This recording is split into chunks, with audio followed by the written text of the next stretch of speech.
A day in my life as athlete student. Oh, yan yan guys. Ano ko kasipag na. Sige, buri yun. Sige, may pag-slip over lakin. O, siya, manimo ka pa. O, manimo yakin. O, syempre, sarcasm mo yan. O, eme yan. O, kunwari mo, lakad-lakad. O, sige, maglakad ka. Gagyo mo yan. Tula-tulaya po. Gagyo mo yan. Sige. Buri mo yan eh. Papagal ka eh.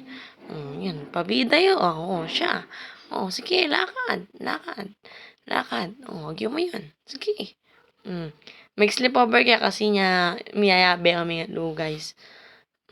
Lakad. Sige, gagyo mo yan. Lakad. Kaya eh.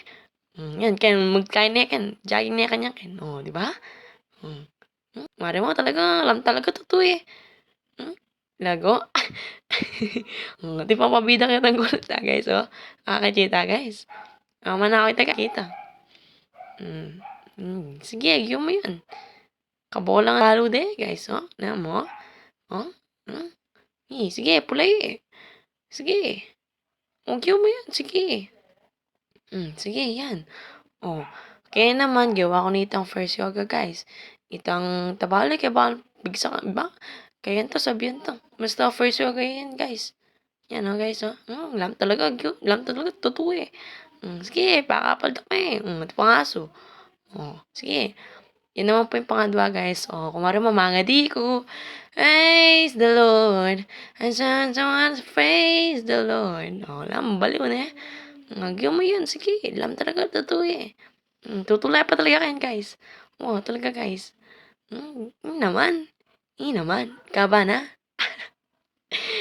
Sige lang mga diyo. Ali guys, mga diyo talaga kayan guys. Oh, yan naman yung pangatlo guys. Bahala nyo yun. Tabahan, nakapaglukong ba kayo yan guys. Pero masakit yan guys, sa diabetes. Tapos yan naman yung pangapat. Yung pangapat siya ba yun eh? Yung dog style. Dog style. Bahala nyo yun eh. Basta, yun, no. Yan, may TikTok na.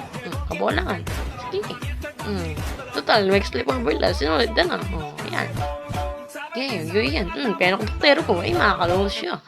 Ay, rugo. Wait na. Hindi lo na yan, guys. Sipag na, guys. Alam talaga, totoo eh. Naman, eh. Diyos ko, rugo. Ay, talaga. Yung yan. Ika yan. O siya. Yan mo, guys.